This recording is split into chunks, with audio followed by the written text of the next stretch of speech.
And welcome back, everyone, to another episode of Creating Madness Live. I'm your host, Ethan Carboni of Creating Madness. Make sure you check out our socials at ATR Madness, as well as our sponsor, Unwrapped Sports. We're in for a fun stream/episode today because we're going over the best players in college basketball and just getting it right down to that top three, that top four, top five, whatever, and who is the absolute best. But before we get into that, I just want to start with a little preview of our one game of the week that has played so far this week. Number 24 BYU took on Utah State.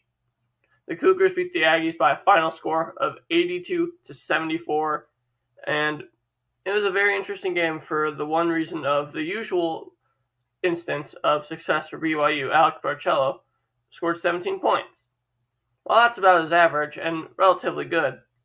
When he does it on 4 of 12 shooting, it's incredible. Yes, he went 7 of 7 from the free throw line, but you really got to learn to expect just a little more better shooting from Alex Barcello. As for the Aggies, you get what you usually get from Justin Bean, 20.7 rebounds, shot at an incredible proficiency of 8 of 12. And then you even had Brandon Horvath, who chipped in with another 14 and 7. The Aggies couldn't get enough done. They shot well. It's just they turned the ball over a bit more. Overall, BYU just played the better game down the stretch. But moving into the best players in all of college basketball, let's just get started with points. Points can either be the most overrated stat or the most underrated stat in all college basketball. Obviously, usually if you look at the top couple, you'll have your one star, and then you'll have mid-major, low, who's averaging 30 points to put his team on his back, and then you'll keep going. This year, it's slightly different. Yes, you do have a couple mid-major guys thrown in the top 10, but you also have a lot of those big Power 6 conference guys. Starting off with someone who we here at Creating Madness thought that could very well turn out to be a great overall player and could break out, but we didn't expect him to do this much. Shout out to Keegan Murray from Iowa. This man, in playing just 26 and a half minutes a game, is averaging 24 points, shooting a remarkable 59% from field goal, and he has been an absolute stud all year. And I think that Keegan Murray is probably going to be the one reason.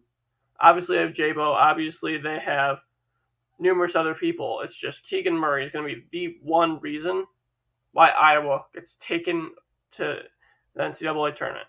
Because when you have a guy who's averaging nearly 24 points, 8 rebounds, this is just his second season of play. Because he was just backing up Luka Garza.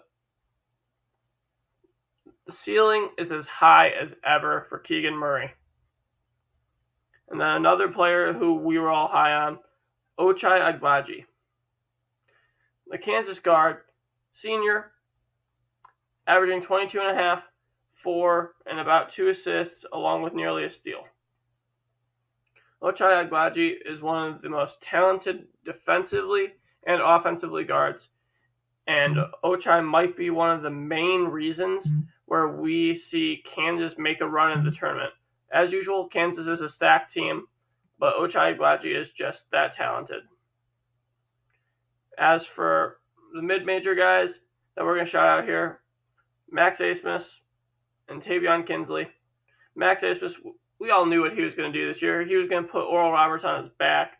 He's shooting 43%, 21.5 points, about 3 rebounds, and about 3 assists. You'd expect a little bit more, but his team's helping him a little bit. And then another guy that I don't think a lot of people expected to do it. Coming into a senior season, we've seen so much talent and potential from Javon Freeman Liberty. It was all knocked down just due to the simple fact of, he's on DePaul. DePaul isn't winning. This year, they're doing very good, and they're looking like they could potentially make a run at the Big East title. He's averaging about 22, 9, and 4, and he's just playing some of the best basketball we could have seen from really anyone. And then moving on to people that you would think beginning of the year would have been in this conversation. Who is the best player in all of college basketball? Well, let's take a look to UCLA. The team where everyone thought they had a remarkable year. Johnny Juzang led them to the Elite Eight Final Four, and everyone thought that they were going to be phenomenal. They're 7-1. Their one loss was to Gonzaga, a 20-point loss. The reason this team in UCLA is not necessarily the most successful is because Johnny Juzang will sometimes, he'll always get his points. He averages 17 points. He shoots 44%. Certain games, he'll light a fire. He will get shooting 70, 60% from the floor. And then others, he'll shoot 20. You can't have your star guard shoot 25 shots and sometimes only make 7 of them. If you're shooting that many shots and not many are going in, you got to pass the ball to your teammates. Although Johnny Juzang has been a phenomenal player, I'm not putting him at the top of that list of the best players. Moving on to another team who I think we all really thought were going to do a lot better. Michigan. I think that we all have seen Michigan. They just casually dropped and dropped and dropped all the way down throughout the standings. And a big reason of that is going to be the freshmen not getting the buckets that they're supposed to, and the team just not playing together as a whole. But I will say, Hunter Dickinson, I think people expected a little bit better from him. 14.5 points, 9 rebounds, nearly a steal and a block. No one's complaining about that. And I mean absolutely no one. I think any single team would love to have a Hunter Dickinson on their team. I just think it's a matter of these points, these stats aren't leading to wins. And I think that's going to be a problem for a lot of people that would have argued preseason for Hunter Dickinson to be the best player, best big man in the country. Now moving on to a player that I've been fond of since he arrived at Illinois, and I'm not going to try and be too biased here, but Kofi Cockburn. After serving his 3-game suspension, he's showed exactly how dominant he is. He's shown that his about 23 points per game, about 12 rebounds, over an assist, nearly a block, and half a steal. Kofi Cockburn, in my opinion, is leading that National Player of the Year charge. But there's so many other players. Kofi has led Illinois to a miraculous record of 7-2. Obviously, the 2 of those losses shouldn't have happened in a lot of the eyes of many Illinois fans. But they take on number 13, Arizona, on Saturday. So that will be a very interesting game, and that will determine a lot on where Kofi and Illinois stand. Now, moving on to another absolutely star player who I think everyone, or at least John, my co-host usually, thought was going to be the best player, and a lot of people did. Chet Holmgren, the freshman from Gonzaga. 13 points, 7 boards, 2.5 assists, nearly 4 blocks a game.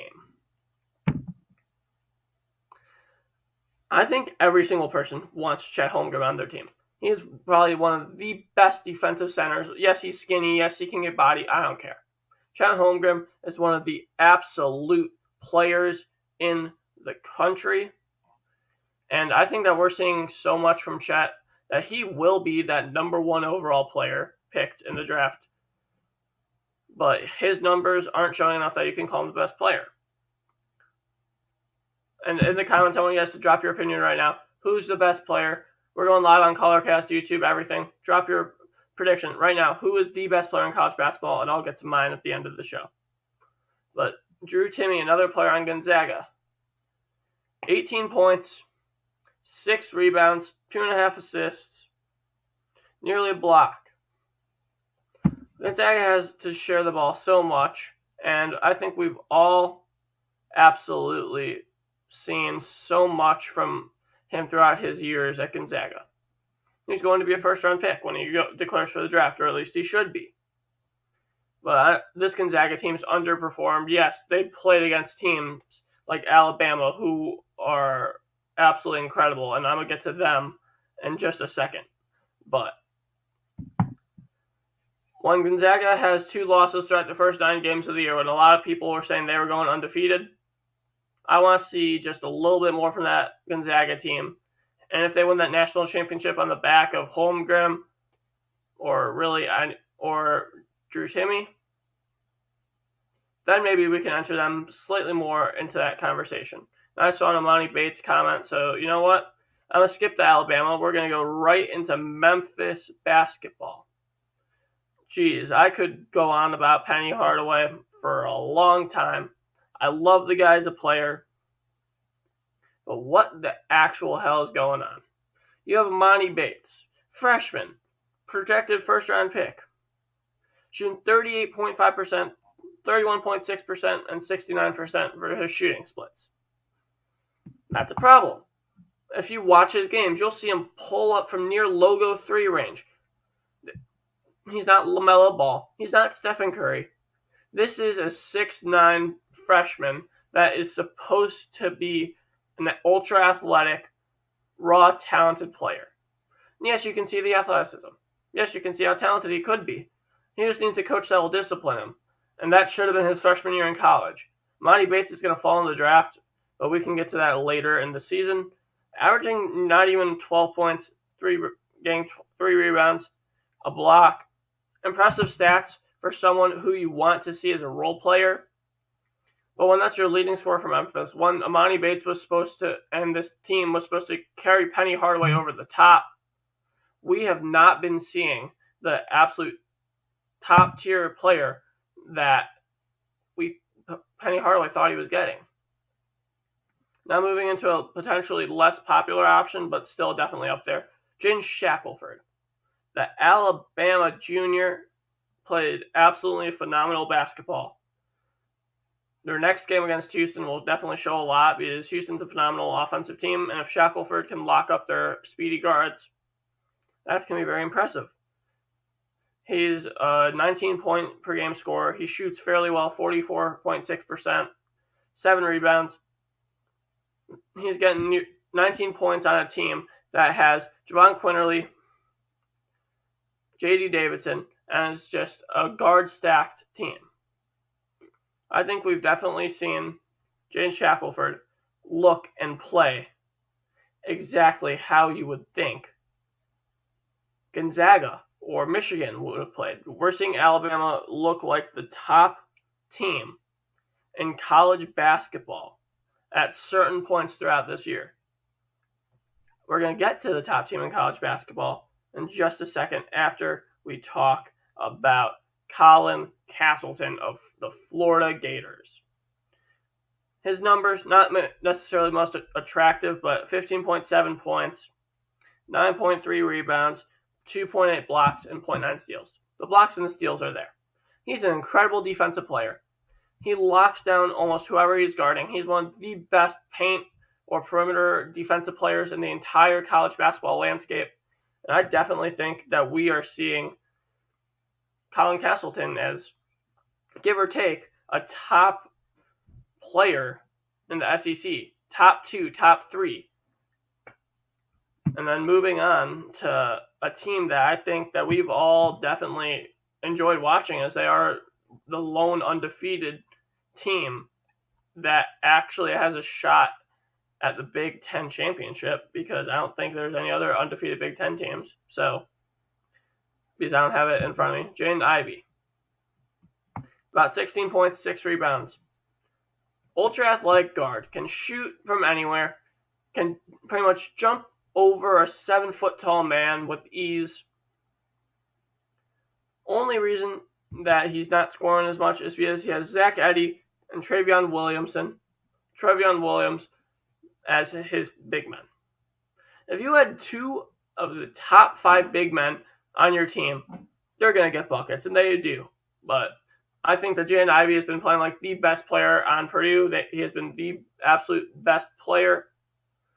Really, you could argue in the country. And then moving into someone who I know all my fans of Kentucky are going to love, the beast, Oscar Tshiebwe. He averages more rebounds than points at 15.3 points and 15.4 rebounds, averaging just under 2 blocks a game and gets 1.3 steals. Oscar Tshiebwe will out-rebound any player in the country. I do not care who it is. I think you could put Kofi Cockburn, Hunter Dickinson, and I think still at least 50% of the time, Oscar Tshiebwe is getting rebound over those two. Oscar Tshiebwe is the absolute best rebounder in college basketball. He's a phenomenal defensive player, and I think that he probably is the best player in the SEC. As sad as it is to say that I can't say Colin Castleton, but I'm for sure going to have to go with Oscar Tshiebwe. And then moving into another SEC team, we're going to go into Tennessee and their star player, Kennedy Chandler. The former 5-star freshman is putting up numbers and leading Tennessee to huge wins. 15 points, shooting nearly 39% from three, nearly 50% from the field, getting 5 assists a game as he does it. One of the best playmakers, one of the best players in the country. And I think that we're all going to see Kennedy Chandler going in that lottery for the NBA draft. Who are other best college basketball players, you could argue? Obviously, you got to go over to Paolo Banchero and what he has done for this Blue Devils team. Although sometimes he'll shoot a bit off, he most of the time is a very proficient shooter, averaging 50% a game from field goal, getting 18 points, 7 boards, 2 assists. An absolute phenomenal player, gets even nearly 1.5 steals a game. I think that I personally put Chet over Paolo Banchero because I think that Chet has more defensive potential. But I think that Paolo Banchero is going to for sure be that top 2 pick in the NBA draft. I think that we're seeing this might be, one could argue this is the most star-studded NCAA year that there ever has been, with just pure college ball playing. Obviously, you could look into the future. Who knows who's going to do good in the NBA and professional. But we are seeing some of the absolute best NCAA season. And yeah, I just got a comment. You're worried about him losing 7 pounds a game? No. I think Paolo Banchero, it's water weight. He has to drink so much water per game. He's really carrying that Duke team. Overall, Duke has always been one of the best teams in college basketball, and no one will ever disagree with that. And this year, they are definitely taking it on with Paolo and Wendell Moore both averaging 17.8 points per game. As for any other players that I really like, I feel like we're going to have to go with someone that I cannot believe I missed. Trayce Jackson Davis. Trayce Jackson Davis of the Indiana Hoosiers has been the one player on that Indiana team that, first off, there are so many people that thought he was going to transfer. Coaching change, he's still there. I can't believe it. You have Trayce Jackson Davis still there. And we are seeing one of his absolutely best years ever. And he is averaging nearly 20 points, 8 boards, 2 assists. Trayce Jackson Davis is carrying this Indiana Hoosiers team. And while they have been a mediocre team ever since the 70s, we are seeing this Hoosiers team that could potentially make a run at the NCAA tournament. Now, who really is the best player in college basketball? From a non-biased perspective, If you want to go rebounding, Oscar Tshiebwe. If you want to go pure dominance, you go Kofi Cockburn. If you want to go defense, Colin Castleton, Kiva Luma. There's so much talent in this college basketball realm, and I'm really saying if I had to go just because the way he plays, I want to go Paolo Banchero is 1A. Kofi Cockburn is 1B. And then Jaden Shackelford is 1C. I think that right now I would put those three as the top 3 basketball players in college basketball right now. Thank you all for tuning in to Creating Madness Live. Make sure you check out at ATR Madness on Twitter. Thank you, ColorCast. Thank you, everyone, for tuning in. And good night.